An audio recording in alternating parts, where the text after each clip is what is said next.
বাঙালি খুব থ্রিলার পড়তে পছন্দ করে, থ্রিলার দেখতে পছন্দ করে। কখনো মেয়েকে কেড়ে নিচ্ছ, কখনো বিয়ের পরের দিনই স্বামীকে কেড়ে নিচ্ছ। এই সিজনের শুটেই একটা অ্যাক্সিডেন্টালি ওর চোখের এইখানটায় অসম্ভব জোরে একটা আঘাত লাগে, প্রচন্ড জোর। প্রত্যেক বাঙালি খুব ইন্টেলিজেন্ট জাতি, তো তারা নিজেরা ওই রহস্য সমাধান, তারা প্রত্যেকে কিন্তু এক একজন ফেলুদা, তারাই হচ্ছে ব্যোমকেশ, এবং তারাও রহস্য সমাধান করতে করতে যায়। যারা কৃষ্ণ ভক্ত তারা কিন্তু শত্রুর কখনো ওরকম ভাবেন। সাংবাদিকতায় কাজ করেছি, তারপরে প্রোগ্রাম শিখেছি, টেলিভিশন থেকে জনপ্রিয়তা পেয়েছি। তো টেলিভিশন তো সব থেকে সেটা একটা আমার জীবনের একটা গুরুত্বপূর্ণ পার্ট হয়ে থেকেই যাবে সারা জীবন। একটা বছর দেখেছি আমার, যে সময় আমি কাজ করতে চেয়েও কাজ করতে পারিনি। 2024-এর ডিসেম্বরে আমরা দেখেছিলাম কালরাত্রি, তারপর একটা দীর্ঘ প্রতীক্ষা, আর 2026-এর জানুয়ারিতে 9 জানুয়ারি আসছে কালরাত্রি 2। আর আজকে আমার সঙ্গে রয়েছেন পরিচালক এবং দেবী সৌমিত্রিষা, অয়নদা এবং সৌমিত্রিষা। Welcome to আজকাল.in। এই যে একটা ব্যাপার, তুমি নিখোঁজের সময় এটা করেছিলে, প্রায় 2 বছর ওয়েট করিয়েছিলে। হ্যাঁ, এবারে কালরাত্রির ক্ষেত্রেও প্রায় 1 বছর ওয়েট করালে দর্শককে। এই যে অপেক্ষা করানোর পিছনে কি থাকে, মানে তাতে কি সাসপেন্সটা আরো বাড়ে?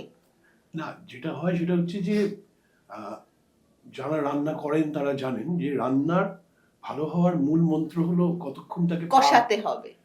তাই এবার সেইটাই নিখোঁজ 2 যেরকম ভালো লেগেছিল লোকের, ওই সিজন এন্ডটা যেরকম ভালো লেগেছিল লোকের, তার কারণ হচ্ছে ওই কষাতে একটা সময় দেওয়া হয়েছিল।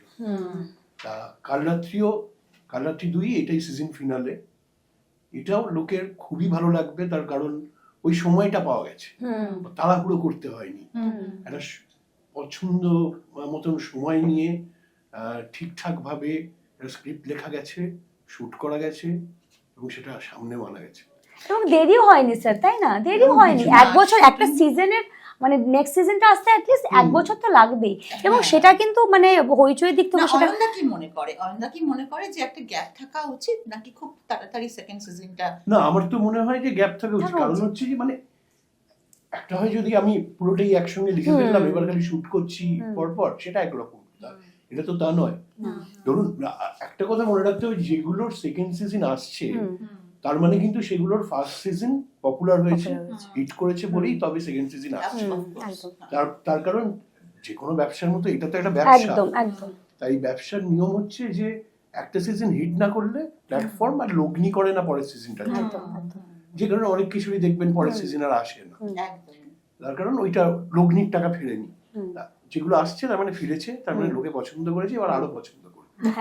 কিন্তু অয়নদা, এটা তুমি কি করছো?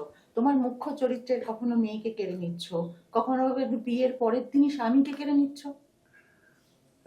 মেয়েদের তো খুবই দুর্ভোগ, নায়িকাদের এত কষ্ট কেন দিচ্ছ?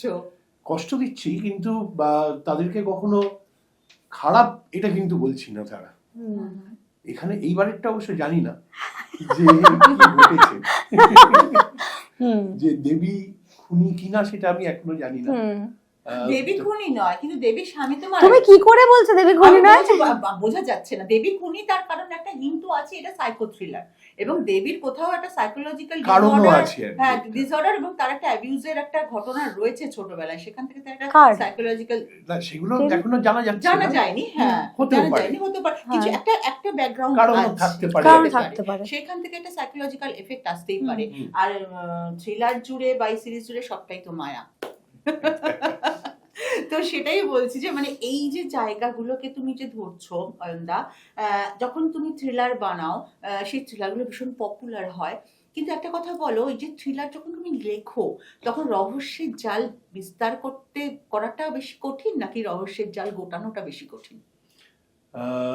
অ্যাকচুয়ালি লিখতে গেলে, লেখার আগে পর্যন্ত যতক্ষণ না আমি স্ক্রিনের সামনে বসছি টাইপ করতে, ততক্ষণ পর্যন্ত মনে হয় যে এটা অসম্ভব, এই কাজটা করা সম্ভব না, গল্পটা কিভাবে বলবো।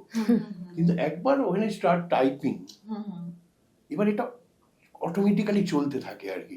এক একটা চরিত্র একে অপরের সঙ্গে কথা বলতে থাকে, এবং নতুন নতুন সিন আসতে থাকে, নতুন নতুন ঘটনা ঘটতে থাকে, এবং এটা অদ্ভুতভাবে ফ্লো করতে থাকে। ফলে তখন বিষয়টা খুব আর ওই মেকানিক্যাল থাকে না আর কি, খুব অর্গ্যানিক হয়ে যায়। মানে তখন আর আমার কাছে automatically জটিল মনে গুটিয়ে হয়, যায় রহস্যের চায়। সহজই মনে হয় তখন আমার।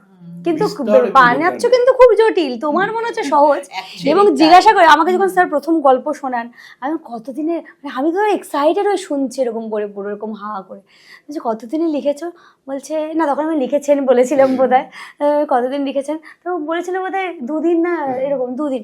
আর আমি বলছি ইরে বাপরে। তাহলে ব্যাক অফ মাইন্ড একটা কোথাও গোয়েন্দা ব্যাপারটা কাজ করে সব বাঙালি, সব বাঙালি। যে কারণে বাংলায় থ্রিলার এত জনপ্রিয়, তার কারণ এটাই যে বাঙালি মানে খুব থ্রিলার পড়তে পছন্দ করে, থ্রিলার দেখতে পছন্দ করে। কারণ প্রত্যেক বাঙালি খুব ইন্টেলিজেন্ট জাতি, তো তারা নিজেরা ওই রহস্য সমাধান, তারা প্রত্যেকে কিন্তু এক একজন ফেলুদা, তারাই হচ্ছে ব্যোমকেশ, এবং তারাও রহস্য সমাধান করতে করতে যায়। যেমন এই যে একটু কি আপনি বললেন যে দেবী খুনি নয়, মানে আপনি আপনার মতো করে বা একটা কারণ আছে, বা হতে এই আপনিও কিন্তু একটা সলভ করার চেষ্টা করছেন, মানে এটা কিন্তু প্রত্যেক বাঙালি সেটা চায়। সেই কারণেই থ্রিলার তাদের এত পছন্দের আর কি। একদমই তাই। কিন্তু একটা কথা বলো অয়নদা, এই যে ধরো যখন সেকেন্ড পার্টটা করো তখন মাথার মধ্যে কোন জিনিসটা থাকে? কারণ ওটা সেম ক্যারেক্টার না, তার গল্পটাও এক, কিন্তু সেটাকে একেবারে আলাদা করে দেয়, দর্শকের সামনে পেশ করতে হবে আরো টান টান উত্তেজনায়। সেটা তো শুধু ক্লাইম্যাক্সে থাকে না, সেটা চিন্তা ভাবনাটা কেমন থাকে? কেমন থাকে বলতে আমি জানি যে শুরুর পয়েন্ট এটা, এন্ড পয়েন্ট এটা আমি জানি। এবার সেই এন্ড পয়েন্টটায় কিভাবে পৌঁছবো সেই পথটা ডিফাইন করা থাকে না, ডেফিনিট থাকে না। যেমন এটার ক্ষেত্রেও মানে আমি যখন ওকে বলেছি গল্পটা, ও জানে যে শুরুর পয়েন্টটা এইটা, আর এন্ড পয়েন্ট এইটা হবে, কিন্তু সেখানে ওই এন্ড পয়েন্টে কিভাবে যাব সেটা না ও জানতো না, আমি জানতাম না, ফলে ও জানতো না।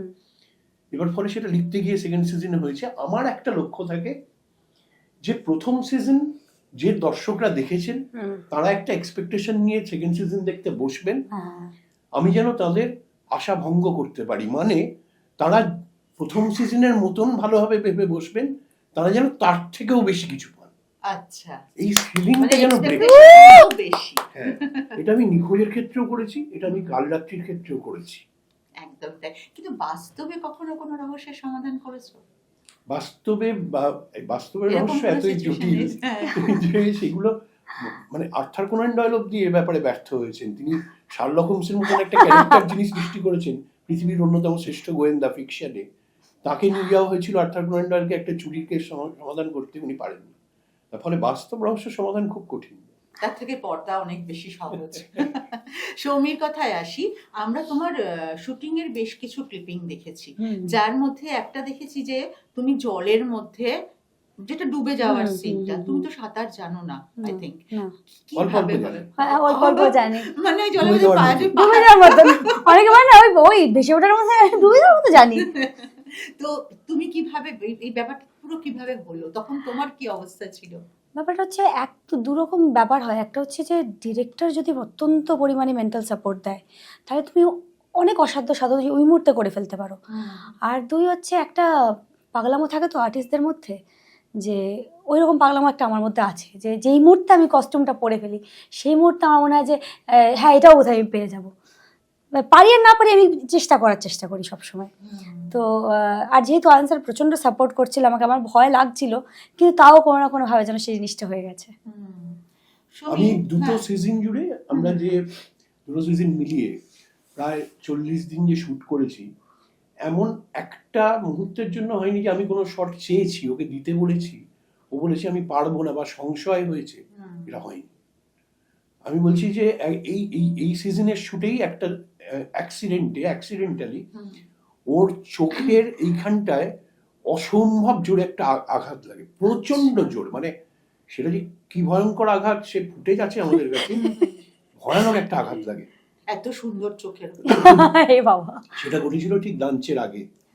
আমরা তখন বললাম যে তুই চলে যা, ভ্যানে চলে পাঠানো হলো ওকে, ডাক্তার আনা হলো ওকে দেখার জন্য, সে ডাক্তার দেখছেন। এবার আমাদের কিন্তু তারপরে সারাদিনের কাজ বাকি, রাত্রির অবধি সবকটা সিনেই ও আছে, সৌমিত্রিষা আছে। আমরা আজকে বোধহয় আর হলো না বা কিছু একটা। লাঞ্চের পরে আমি দেখা করতে আমি কেমন আছিস, ঠিক আছে, বলে যে স্যার 1 ঘন্টা দিন, তারপরে শর্ট রেডি করুন। 1 ঘন্টা পরে ও কিন্তু রেডি হয়ে চলে এসছে শর্ট দিতে। চোখের এই আঘাতটা আর সহ্য এইটা হচ্ছে করে। সৌমিত্রী স্যার। একদমই তাই। আর এমনিতেই তো দেখুন এর আগে ও তো টেলিভিশনে এসে ওকে নিজেকে প্রমাণ করেছে এবং সেই মিঠাইয়ের রেশ তো এখনো, এবং সেটা ইন্ডিয়া পেরিয়ে ইন্ডিয়ার বাইরেও তা ওর যে ফ্যান ফলোয়িং যা রয়েছে সেটা তো ইন্ডিয়ার বাইরেও প্রচুর পরিমাণে রয়েছে। সৌমি, একটা কথা বলো, দেবী এমন একটা ক্যারেক্টার যে ক্যারেক্টারটার মধ্যে দুটো সত্তা কাজ করে। অনেকগুলো সত্তা কাজ করে, দুটো কেন হবে? অনেকগুলো সত্তা কাজ করে, কারণ তুমি যে চরিত্রটাকে রূপায়ণ করেছো, কিন্তু দর্শক হিসেবে আমার যেটা মনে হয়েছে দেবীর একটা পজিটিভ একটা নেগেটিভ, খুব প্রমিনেন্ট যদি ধরি, একটা পজিটিভ একটা নেগেটিভ সত্তা কাজ করে। নেগেটিভ সত্তা কাজ করে বলে তো মনে হচ্ছে না, মানে সেটা সেটা সিজন 1-এ আমরা দেখেছি কিনা বলতে পারছি না। নেগেটিভ সত্তা আমরা দেখিনি, মানে আমরা দেখেছি যে সে 6 বছর আগের তার স্মৃতি চলে গেছে অ্যাক্সিডেন্টে, এবং সেই জন্য সে মাঝে মাঝে একটু অন্যমনস্ক থাকে, একটু ভুলে ভুলে যায়, আগের জিনিসগুলো মনে করার চেষ্টা করে, এবং ওর এক্সিস্টেন্স ক্রাইসিসে ভোগে প্রচন্ড, যে ওর এক্সিস্টেন্সটা কি। হ্যাঁ, সেই ক্রাইসিস, কিন্তু সেখান থেকে নেগেটিভ আমি ভাবতাম, আমি আমার অস্তিত্ব খোঁজার চেষ্টা করছি, আমি আমার অস্তিত্বটাকে খোঁজার চেষ্টা করছি, কাউকে আঁকড়ে ধরার চেষ্টা করছি, এবং সেখান থেকে আমার বিয়ে হয়ে গেল, সেখানেও আমি দেখছি আমার বর মারা গেছে, এবং সব মিলিয়ে একটা মানুষ প্রচণ্ডভাবে মেন্টালি বিধ্বস্ত হয়ে পড়েছে। সেখানে কিন্তু সে ভিকটিম দেখা যাচ্ছে। এবার হ্যাঁ, এবার তারপরে সে সব জায়গায় গিয়ে তাকে আমরা দেখছি, যে যে জায়গায় খুন সেই সেই জায়গায় সে, কিন্তু তার মানে যে সে নেগেটিভ এখনো কিন্তু আমরা সেটা জানি না। না, নেগেটিভ বলতে ধূসর বোঝাচ্ছি না, নেগেটিভ বলতে একটা চরিত্রের তো কিছু পজিটিভ থাকে, কিছু তার ল্যাকিং থাকে, আমি সেই জায়গাটাকে ধরার চেষ্টা করছি। তো সেই জায়গাটা দেবীর এরকম বেচারা, ওর তো ল্যাকিং কোনো নেই, ও তো বেচারা। তুমি ভাবো না, ওর 6 বছর আগের কিছু মনে পড়ছে না, ওর প্রেমিক সে মারা গেছে জলে ডুবে, ওর আরেকটা বিয়ে হলো, বিয়ের পর ওর পরের দিন ওর বর মারা গেল, ওর শ্বশুরবাড়ির সবাই ওকে এরকম ট্রিট করছে, ওর বেস্ট ফ্রেন্ড সেও ওকে বলছে তোর এই সব মারা যাবে। সেই বেস্ট ফ্রেন্ড, আমি যাকে সব থেকে বেশি নিজের আপন ভাবছি, সেই বেস্ট ফ্রেন্ডও আমাকে বলছে এইটা এইটা এইটা তোর সাথে ট্র্যাজেডিগুলো ঘটবে। হ্যাঁ, আগে থেকে বলে দিচ্ছে যে তোর এই জিনিসগুলো কিন্তু তোর জীবনে ঘটবে, তাহলে সেও তোর নিজের নয়, তাহলে ও তো সব থেকে বেচারা, ওর সাথে নেগেটিভ জিনিসগুলো হচ্ছে রাদার। এই যে দেবীর যে অবস্থাটা, এই অবস্থাটা কি তার কোনো একটা অংশ কি কখনো সৌমিত্রিষা ফেস করেছে? কাছের বন্ধু শত্রুতা করছে, কিংবা মানুষগুলো, চেনা মানুষগুলো পাল্টে যাচ্ছে। চেনা মানুষ হ্যাঁ, এটা তো সবার জীবনের পার্ট। তুমি যখন জীবনে এক ধাপ করে একটু উঠতে শুরু করবে, তখন তুমি চলার পথে অনেক মানুষ হারাবে, আবার অনেক নতুন মানুষ পাবে।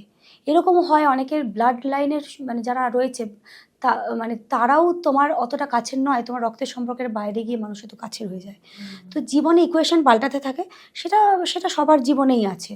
কিন্তু নিজের পরিবার যদি নিজের সাথে থাকে, তাহলে ওই ওঠা, আর সবথেকে বড় কথা কি বলো তো, মানে মানুষের জীবনে ওঠা পড়া, নতুন মানুষ আসা যাওয়া লেগেই থাকবে। তুমি নিজের মতন নিজের এইভাবে চলো, এদিকেও না এদিকে না, এইভাবে তাহলেই হবে, সোজা চলো। তার চলার পথে একজন করে আসবে, চলে যাবে, আবার একজন আসবে, চলে যাবে। পিছন থেকে যদি কেউ এদিকে আসতে চায়, তাহলে তুমি শুধু ভেবে দেখবে যে তুমি তাকে এদিকে তোমার রাস্তায় নেবে কিনা, এইটুকু। একদমই তাই। আরেকটা দৃশ্যের কথা বলি, যে দৃশ্যটা মারাত্মকভাবে মানে করছে আমাদের, সেটা হচ্ছে যে এটা খাড়া নিয়ে একটা দৃশ্য। সেই দৃশ্যটা সাংঘাতিক, মানে সৌমিত্রিষা যেভাবে খাড়া নিয়ে তার অ্যাকশনটা দেখাচ্ছে, মানে সামনে, তখন তুমি কাকে ভেবেছিলে? তোমার খুব শত্রু কাউকে, না, খুব ট্রোল করে এমন কাউকে? যারা কৃষ্ণ ভক্ত তারা কিন্তু শত্রুর কখনো ওরকম ভাবে না। যারা কর্মে বিশ্বাসী, যদি আমি ভগবান ওরকম ভাবে নাও বলি, যারা কর্মে বিশ্বাসী তারা ভাবে না যে এইটা আমি তার বিনাশ করবো। তুমি যদি তোমার কর্মে সৎ হও, তাহলে তোমার যারা ক্ষতি চায় সেটা আপনা আপনি সেটাই হয়ে যায়। ওই জন্য আমি কাউকে ওরকমভাবে খারার সামনে ভাবিনি। তবে খারাটা, এটা প্লিজ স্যার বলো, স্যার তুমি বলো। এটা এইটুকুই বলতে পারি যে এটা দেবীর একটা মানসিক যে অবস্থা, তার একটা দেবীর দেবীর যে মানসিক অবস্থা, তার একটা প্রকাশ হচ্ছে এটা, এবং সেটা ওটাই মানে বাস্ট করে যাচ্ছে ওই সিনটাতে এসে। ওই সিনটাতে এসেই বাস্ট করছে কিনা বলছি না, এই ইমেজটা হচ্ছে দেবীর মানসিক অবস্থার একটা প্রকাশ, যে ওরকম একটা রুদ্র রূপ। কিন্তু এখানে তোমার কালী, মা কালী, তুমি তো বৈষ্ণবময়তে, এখানে শাক্তময়, যে কৃষ্ণ সেই তো কালী। অসাধারণ উত্তর। ঠিক এই ধরনের উত্তরই তোমার কাছ থেকে আশা করি। একটা কথা বলো, 2025টা তোমার একটু টালমাটাল গেছে, অনেকটাই। তোমার কাজ নিয়ে, শরীর না ভালো থাকলে কাজও হবে না। কাজ হবে না, সবকিছু নিয়ে 2026টায় প্রথমে 9 জানুয়ারি আসছে, এটা ভেবে কেমন লাগছে? টাচউড যেন এরকমই যায়, কারণ অনেকটা হেলথ ব্যাটেল আমি ফেস করলাম আগের বছর। তবে এটাই আশা রাখছি যে এই যেরকম একটা শুরু হয়েছে ভালো।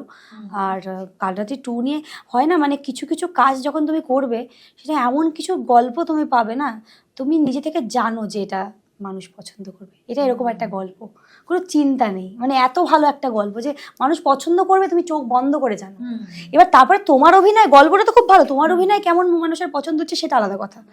আমি কতটা পেরেছি সেটা অডিয়েন্স সেটা বিচার করবে, কিন্তু গল্পটা তো অসাধারণ, সেটা নিয়ে আর কোনো চিন্তা নেই। তো এরকম গল্প যদি সারা জীবন পাই তাহলে ব্যাস।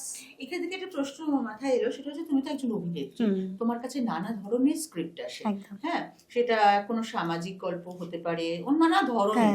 তো যখন কোনো থ্রিলার আসে তখন কি মনে হয়? এইটাই মানে যে কোনো অভিনেতা অভিনেত্রী চায় কি যে তার মানে সে নিজের সাথে নিজের লড়াই চলুক ওই স্ক্রিপ্টটা পাওয়ার থেকে। মানে আমি জাস্ট চিল করবো না বসে যে হ্যাঁ স্ক্রিপ্টের ডায়রেক্টর বললাম ঠিক আছে এটা কান্নার সিন আছে, এখানটা ইয়েছে, মানে ওরকম সিন হবে যেটা বারবার আমি স্ক্রিপ্টটা পড়ছি, বারবার আমি ডিরেক্টরের সাথে কথা বলছি যে এটা আমি এখানটা কেন করলাম। কারণ থ্রিলার গল্পে তুমি একটা হাত দিয়ে এরকম একটা কিছু একটা জলের গ্লাস চলে, সেখানেও কিন্তু ডিরেক্টর কিছু লিখে রাখতে পারে এমন কোনো জায়গা, সেটা যে মুখে কথা না বলো সেই গ্লাসটা সলও তার কোনো কারণ আছে। এরকমই একটা গল্প, এরকম ধরনের গল্প হয় থ্রিলার গল্প। তো সেখানে অভিনয় করার তো অনেক সুযোগ থাকে, অভিনেতা অভিনেত্রীরা কী চায় যে তারা যাতে অনেকটা জায়গা পায় অভিনয় করার, তো সেটা ডিরেক্টরটা ঢেলে দেয় তাদেরকে সেই জায়গাটায়। কিন্তু ডিরেক্টর জি ইন্দ্রাশিসের সঙ্গে পর্দায় একটু রোম্যান্স করতে দিল না, সেটা কেমন লেগেছে? এটা তো রোমান্টিক গল্প নয়, থ্রিলার গল্প। তো তাতে কি হয়েছে? রোমান্টিক গল্পে ইন্দ্রাশিস আরে কেউ না কেউ রোম্যান্স করলো, কেন, মানে বৌদির সাথে করলো, রোম্যান্স করলেই হলো। আরে আমার শোনো, আমি খুব দেবী, খুব উদার মস্তিষ্ক। করতে দিয়েছি, হ্যাঁ সবুজ বর্ধনের সাথে হ্যাঁ হ্যাঁ একদমই তাই। আচ্ছা, আপনাদের দুজনেরই ব্যাকগ্রাউন্ডে টেলিভিশনের একটা জায়গা আছে, তো আপনারা কি মনে করেন যে এই টেলিভিশনের এই জায়গাটা কতটা ইম্পর্টেন্ট? জীবনের প্রত্যেকটা ধাপ খুব ইম্পর্টেন্ট যে কোনো কাজ করার জন্য। মানে আমি ছোট থেকে যা যা অভিজ্ঞতার সম্মুখীন হয়েছি, সে ভালো খারাপ যাই হোক, প্রত্যেকটা অভিজ্ঞতা কিন্তু আমাকে আজকের আমি করতে কোথাও না কোথাও সেটা সাহায্য ভূমিকা নিয়েছে। ফলে প্রত্যেকটা অভিজ্ঞতা গুরুত্বপূর্ণ। টেলিভিশন তো তার মধ্যে, যেহেতু আমি অনেকটা সময় টেলিভিশনে সাংবাদিকতায় কাজ করেছি, তারপরে প্রোগ্রামসে গেছি, ফলে সেটা একটা বড় ভূমিকা আছে আমার জীবনে। আর সৌমির কাছে টেলিভিশন, হ্যাঁ আমি দেখো আমি তো ওখান থেকে পরিচিতি পেয়েছি। আজকে যে আমাকে যে এই যে অয়েন্সার বা এসবিএফ আমাকে কাস্ট করেছে, আমার কোন অভিনয়গুলো দেখে কাস্ট করেছে, বা ধরো হ্যাঁ আমাকে যদি বলো সিনেমাটা দেখে কাস্ট করেছে, সিনেমার আগেও তো আমি মিঠাই করেছি, সিনেমাটা কোনটা দেখে কাস্ট করেছে, আমাকে মিঠাই দেখে। তো আমি তো টেলিভিশন থেকে জনপ্রিয়তা পেয়েছি। তো টেলিভিশন তো সব থেকে মানে সেটা একটা আমার জীবনের একটা গুরুত্বপূর্ণ পার্ট হয়ে থেকেই যাবে সারা জীবন। কিন্তু অনেক সময় অনেকের মনেই ভাবনাটা থাকে না যে আমি টেলিভিশন থেকে এসেছি, এবার আমি বড় পর্দায় এসে গেছি, এবার আমি আর টেলিভিশনে ফিরবো না।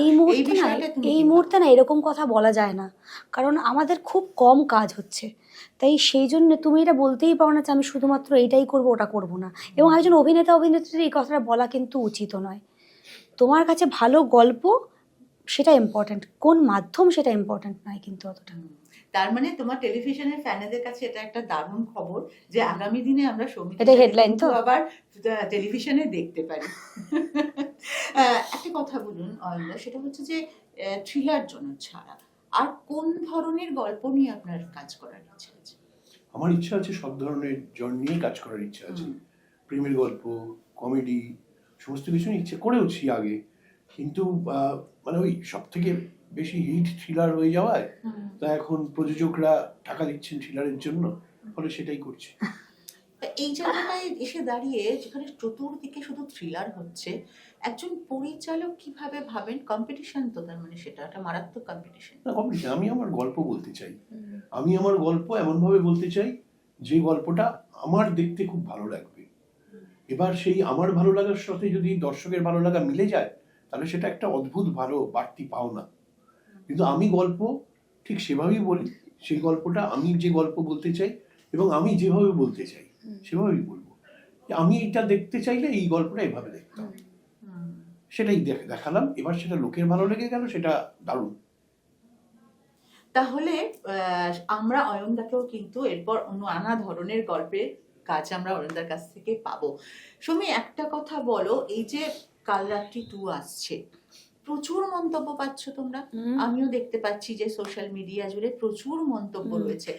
অনন্যা, প্রথমে তোমাকে জিজ্ঞেস করি, সেটা হচ্ছে যে বেশ কিছু সমালোচনাও আছে থাকে, কালরাত্রি নিয়ে বেশ কিছু সমালোচনাও থাকে। সেখান থেকে একজন পরিচালক কি ভাবেন যে উনি কি ওই জায়গাগুলোকে পয়েন্ট আউট করে সেগুলোকে রেকটিফাই করে পরের সিজনে যান, নাকি উনি মনে করেন যে না, আমি যেটা মনে করেছি সেটাই ঠিক, আমি এভাবেই চলবো? দেখুন, এখন শীতকাল, বেশ কিছু লোক এত ঠান্ডা কেন পড়েছে এই নিয়ে তারা বিরক্ত। আর যখন গরম পড়ে, আবার কেউ কেউ বলে ঠান্ডাটা দারুণ দারুণ লাগছে। আবার কিছু যখন গরম পড়ে খুব, তখন গরম সহ্য করতে পারে না কিছু, যে কবে শীতকাল আসবে। তার ফলে তার জন্য কি গরম পড়া বা শীত পড়া পাল্টে যাচ্ছে? তারা তাদের মতনই পড়ছে। তার ফলে সমালোচনা যেমন আসবে, সেরকম প্রশংসাও আসবে।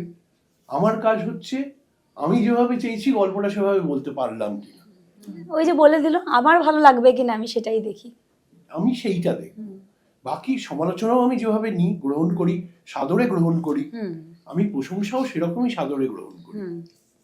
একদমই তাই। আর সৌমির ক্ষেত্রে কি বক্তব্য? যদিও তোমার প্রশংসাই বেশি।